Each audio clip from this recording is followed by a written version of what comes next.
It's that time of the year where we start to talk about some of the best films of the year. And I'm here to talk about one that you certainly do not want to miss out on. Folks, let's jump into my review of the new film, The Whale.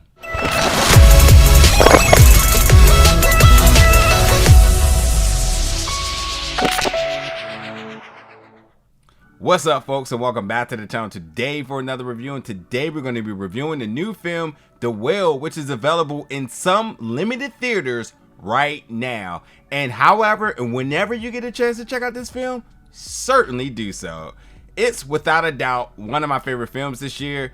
It certainly was in my top 3 films this year, and I certainly have a lot of confidence that we're going to be hearing its name called out a lot of times come award nights. The Whale is one you want to check out. Now, first off, let's just talk about everything that kind of leads me to the confidence of one. First of all, the interest in wanting to see this, but the confidence of how I know this film is just that good. Number one, let's talk about my interest first. A24 has been putting out fantastic films all year. Bodies, Bodies, Bodies, X, Pearl, The Inspection, and so many more. So with that alone, saying that, oh, it's an A24 project, yeah, okay, let's see what it got.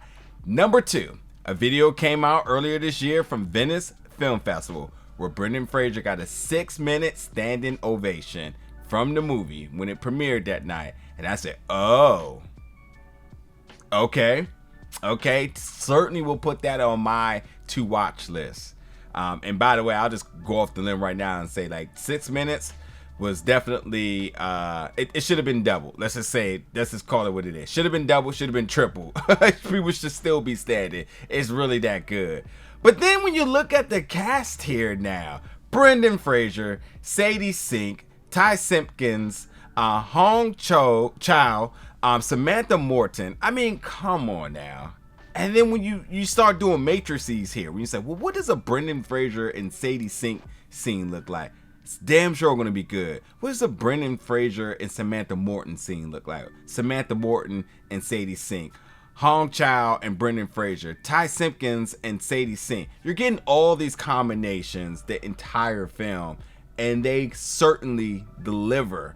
In each and every scene, it seems to be an elevation of talent. They just keep like, about time you're at the end of the film, beyond just the emotions that you experience, you can't help but to say, like, wow, the film never really fell off. It just continued to get better and better and better. They elevated each other deeper and deeper as they got through the film. It's really just that good, to be honest. It really is.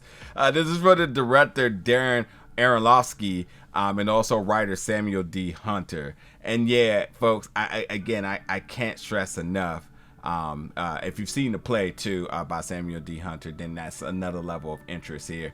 But like, yeah, I can't stress enough. You totally want to check this out. It's just that good. Now, the confidence of how I know it's just that good. Performances. Folks, you're going to be hit in all of the fields, up and down the board. As I mentioned, the deeper and deeper you get into the film, the better and better the performances get. Everybody elevate one another until it is the end credits. The transformation into these characters, just mind-blowing. Oh my God, like Brendan, wow. The score is fantastic the entire time. Even through the credits, you're just like, wow. Like, wow. And then the cinematography here, especially the closing shot. But the fact of when we started to get some of these very up and close and very personal shots with Brendan's character, which we'll talk about in 1 second, you see all the emotions, you feel the emotions, and the cinematography just really brings it. There's also a scene where there's some rain involved that I thought was shot really well too. But anywho, let's talk about what this film is about, because obviously that's why we're here. A reclusive English teacher attempts to reconnect with his estranged teenage daughter. Let's fill in the gaps here. So this teacher we're talking about is Charlie, who's played by Brendan Fraser. He is obese and he has pretty much given up on life. He consumes a lot of food, by being his by being obese, but in the other time he's teaching an online course with the camera off, and he's teaching English because he has a great deep appreciation for English literature. It seems to be something that keeps him going. Seems to be something that keeps him alive, if I must say. By the way, he absolutely loves the story of Moby Dick, and kind of metaphorically, Moby Dick is a reflection of his own life here. And when you hear parts of Moby Dick read in this film, you start to think like, yeah, that's absolutely talking about Charlie here, which is just an amazing job in terms of the script, and being able to use that novel and apply it to the film in the way they did. It's done brilliantly, to be honest. His estranged daughter, Ellie, played by Sadie Sink, who is a hot tamale firecracker. She is something else. She hates her dad. No cut cars. And as brutal as she is to him, and as toxic as she is to him, Charlie still tries to see the good in her, which the two of them have a very interesting story together. It's so much emotion. Just thinking about some of the moments they have, and Sadie just does a I thought she killed it. I thought her best performance to date was, the last season of Stranger Things is Max, but man, what, just a star. That's all you can say, just a star. She does come and visit her dad, and for reasons, and it's just not the best of time for her. She's just frequently being evil and negative towards him. But I'm gonna come back on that in a second. But I got to talk about Sadie's performance here, because she teeters between being very evil and negative to like times of being kind of nice. And the way how she flicks between the two is just really fantastic. Like, it's just like, wow.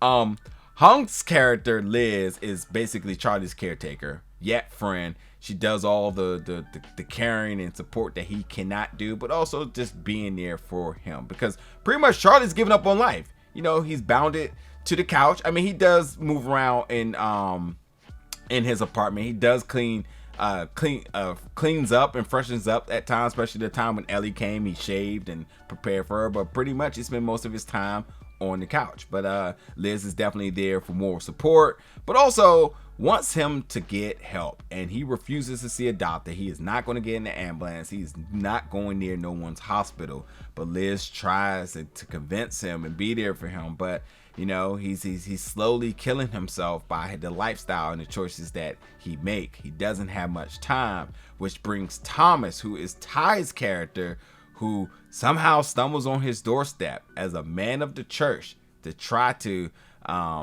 get this guy's soul in the right direction once he transitions into the afterlife. So, he comes with that approach, and everybody's like, why are you doing here? What are you here for? Etc., etc., etc. So Ellie, Liz, and Thomas are all there for the care of Charlie, and none of them can really trust each other. There's a lot of reservations between all three of them, and Charlie just tries to see the positive in everything. And then Mary is played by Samantha Morton, who is his ex-wife, because Charlie is a queer man who had a partner who he lost, who with this resulted into him falling into deep depression, and thus this is where the binge eating started, and he became obese, and which is just a sad story here. But also because him being a gay man has also created other levels of complications for the family and so on. So there's a lot going on with just these characters here that really makes every bit of this runtime worth it, because there's so much happening, a lot of drama, and the film's just about 2 hours, but it doesn't feel like it at all. But it's just filled with just so much juice and meat in it, in terms of the stories, the dynamics between the different characters, the emotions, the ups and downs. You feel for Charlie, you want to see Charlie do better, but you absolutely sympathize with him for the emotions that he's dealing with, from again, from his relationship with his daughter, his relationship with his ex-wife, you know, losing his partner, and just all of the different things and challenges that he deals with being obese. I mean, it's a journey. But with all of this, I have to say that this film also has a really good message, and it does tie into being brutally honest, because everybody could learn or use a little bit of brutal honesty. So we do get brutal honesty from Ellie, you know, to her dad. She learns it as well too, and even though he tries to see the positives in her at any given time, and she comes off as cruel as ever, yet it also kind of services as being brutally honest, you know, and there's that, you know, it's a big lesson in brutal honesty up and down the board. So we'll have you sort of reevaluating yourself, holding yourself accountable for some things that you know, you may be thinking or have to come to light with, much like some of the characters in this. And hey, think about all the classmates of his that do not, all his students who do not know what he looks like and what he's experiences on a day-to-day basis, and that relationship. And because again, he teaches a class with the camera off, so of course they're probably passing judgment and all these sorts of different things. But brutal honesty is all I'm gonna say, is that everybody could use a little bit of it, and certainly in this film, all characters will get a little dose of it, because every character will have to face the truth one way or another. So there's so much going on in this film. It's absolutely a must watch. As I said, it's one of my favorite films this year, but it's certainly one of the best films this year. Definitely top 3. It is a must watch. I fully expect to hear folks who are involved with this film names being called, or the film itself be called come award night. It's that good, and certainly a must watch. So folks, do your job and go out and check out this film. Come back, jump in the comments and let me know your thoughts about it. But as always, stay tuned for more reviews very soon.